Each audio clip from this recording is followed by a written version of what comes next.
Coucou tout le monde, c'est Nad, je suis ravie de vous retrouver pour une nouvelle vidéo. Aujourd'hui, on va vlogger sur le shadow work. Alors, vous avez été nombreux à me poser des questions là-dessus. Qu'est-ce que le shadow work? Comment on travaille avec les cartes? Quel type de tirage on utilise? Et quels sont les jeux que tu possèdes pour travailler avec le shadow work?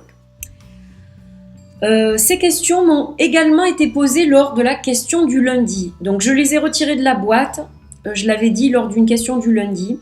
J'ai retiré 3 questions de la boîte pour justement faire un vlog, parce que je pensais que c'était plus approprié de faire un vlog complet là-dessus, plutôt que de répondre comme ça, pas très bien lors de la question due. Donc j'ai préparé un vlog, j'espère que ça va vous intéresser et vous apporter des éléments constructifs. Donc il y aura 3 parties, c'est-à-dire que d'abord on va parler un peu du shadow work, qu'est-ce que c'est. Ensuite on va parler de tirage, comment on peut tirer les cartes et donc trouver des pistes pour travailler sur le shadow work.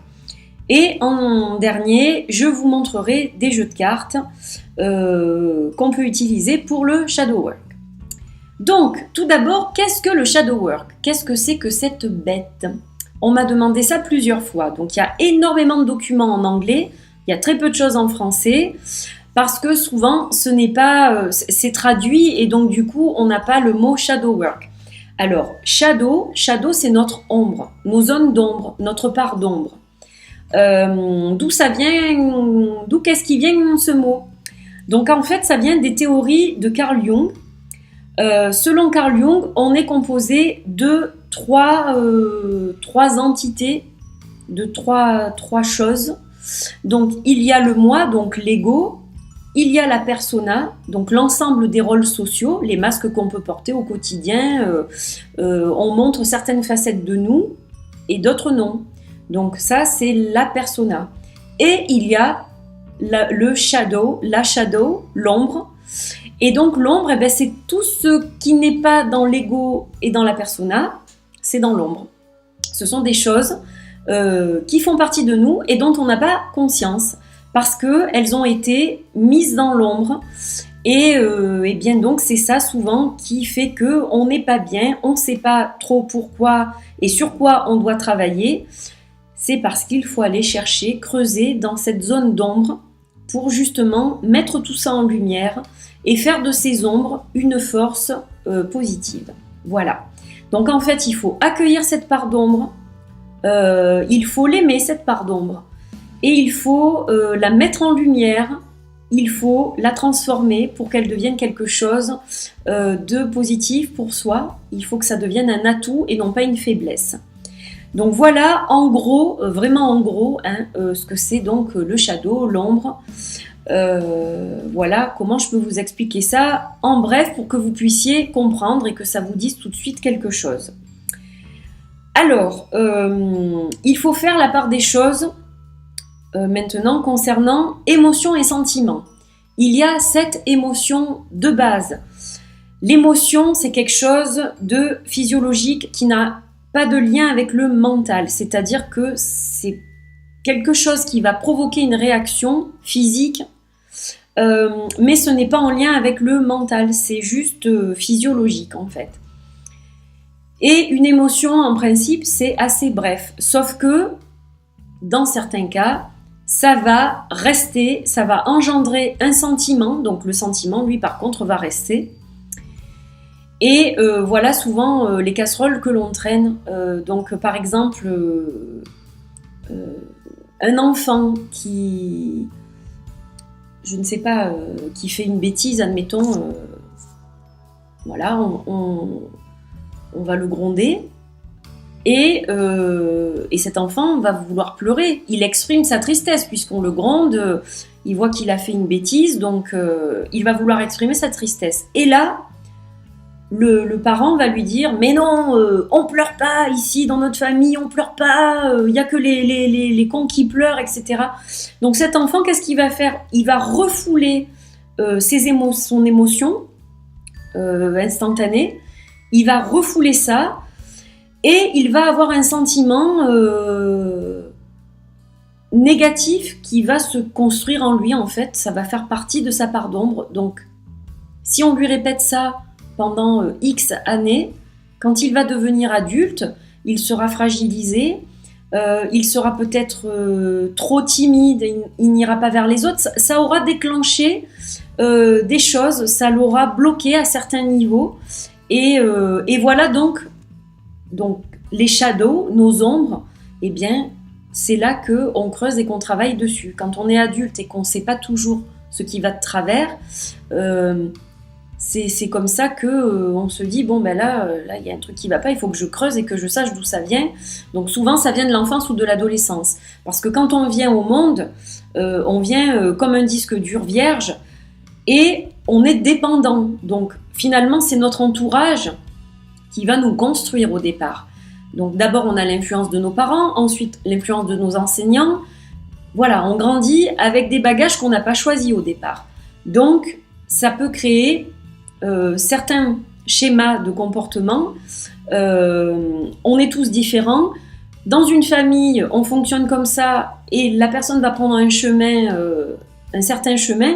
Dans une autre, on fonctionne d'une autre façon et cette personne-là va prendre un tout autre chemin. Voilà, donc ça, l'ombre, c'est quelque chose qui est propre à chacun. On a tous des ombres différentes. Voilà, on va pas les gérer de la même façon quand on va les voir à la lumière et donc travailler dessus. On va tous réagir différemment. Ce que je vous dis, si vous n'êtes pas bien et que vous avez des ombres et que vous voulez travailler dessus, vous pouvez très bien démarrer en faisant ça, mais ça ne vous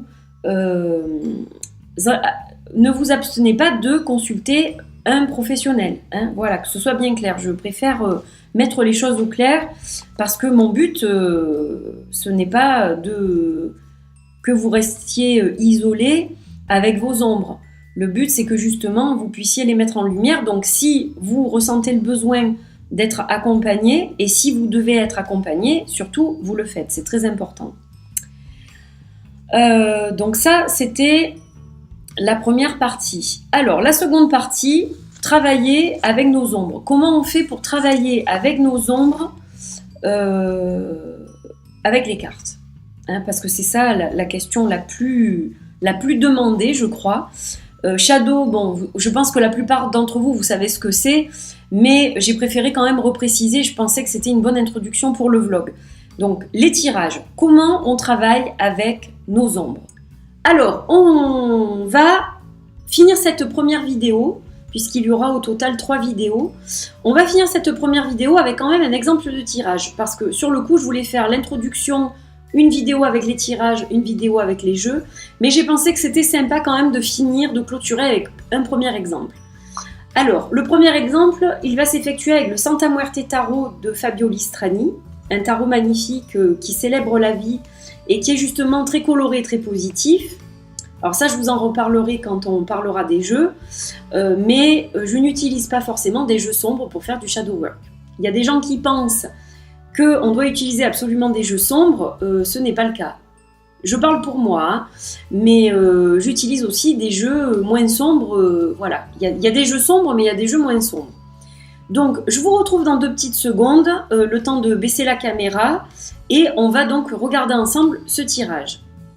Alors, me revoici avec un exemple de tirage. Donc, il y a 7 cartes dans ce tirage. La première carte, ça va être le significateur, ça sera mon ombre.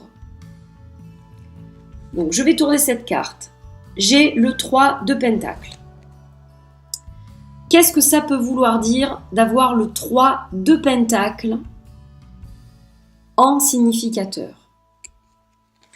Alors, ça peut vouloir dire que j'ai peut-être des soucis pour travailler avec les autres.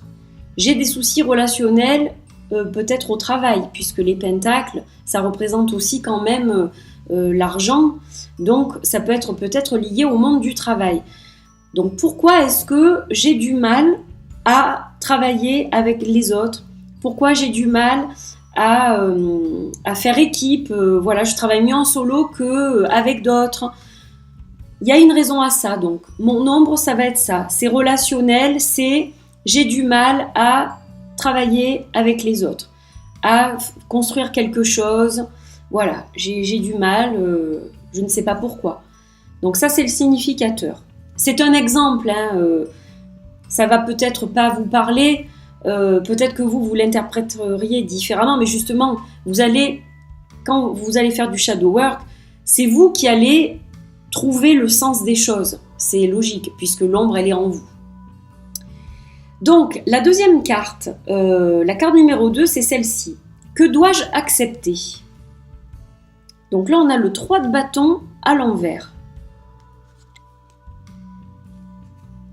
On a le 3 de bâton à l'envers. Alors, que dois-je accepter ? Je dois accepter les nouvelles opportunités qui se présentent à moi. Le contact. Là, on est dans le feu du bâton.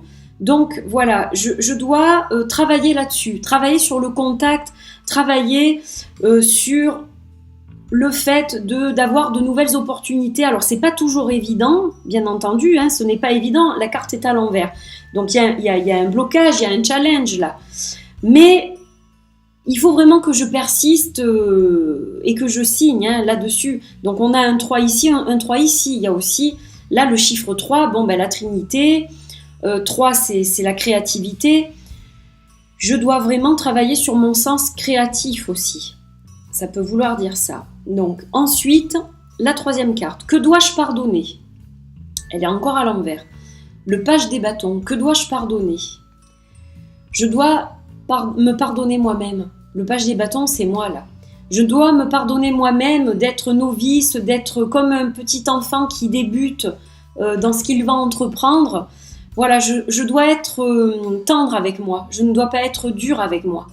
Je dois vraiment m'accepter tel que je suis et justement chercher à savoir pourquoi je me comporte de telle ou telle façon.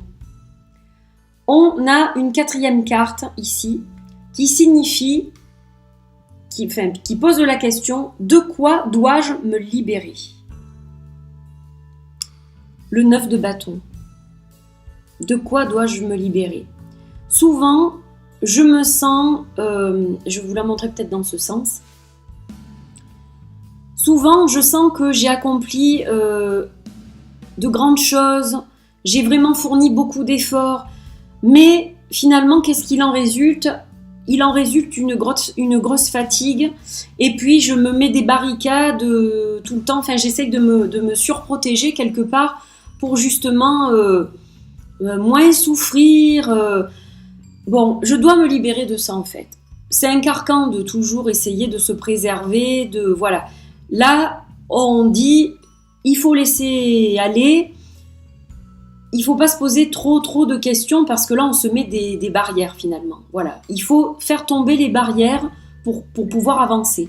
Là, on s'est mis tellement de barrières qu'on n'avance plus du tout. La cinquième carte, c'est celle-ci. Dans quoi puis-je trouver du soutien et du réconfort ? Parce que ça, c'est important aussi. Pour avancer. Alors, je trouve du soutien et du réconfort dans la tour. Qu'est-ce que ça veut dire, ça ? Ça veut dire que parfois, il faut que quelque chose s'écroule pour qu'on puisse reconstruire quelque chose. Donc, je dois trouver du réconfort là-dedans. Je dois accepter que des choses autour de moi se défassent pour me reconstruire. Là, on est dans la construction avec la tour. Bon, il y a la foudre qui s'abat sur la tour dans les tarots classiques. Un mal pour un bien. Je dois vraiment... ça fait mal de travailler là-dessus, mais c'est pour du mieux. Donc, rien que cette idée-là doit m'apporter soutien et réconfort.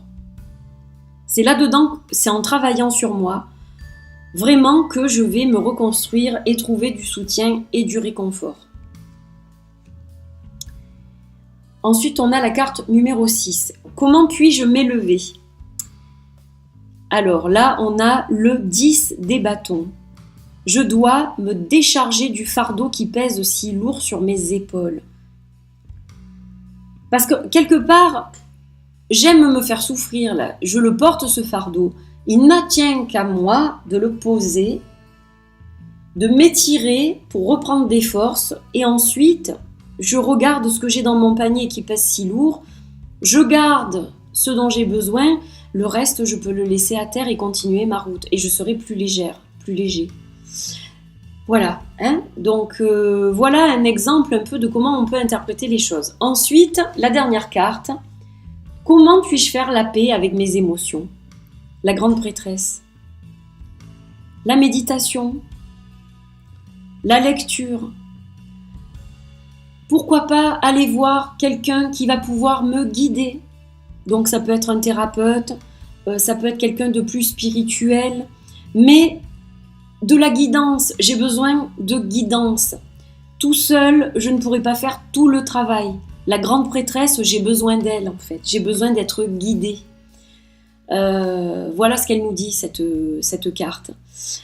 Donc, voilà un exemple parmi d'autres de tirage pour le shadow work, pour travailler avec nos ombres. Celui-là, c'est apprivoiser mon ombre. Donc, si je reprends la première carte, le significateur, ça va peut-être être plus clair là.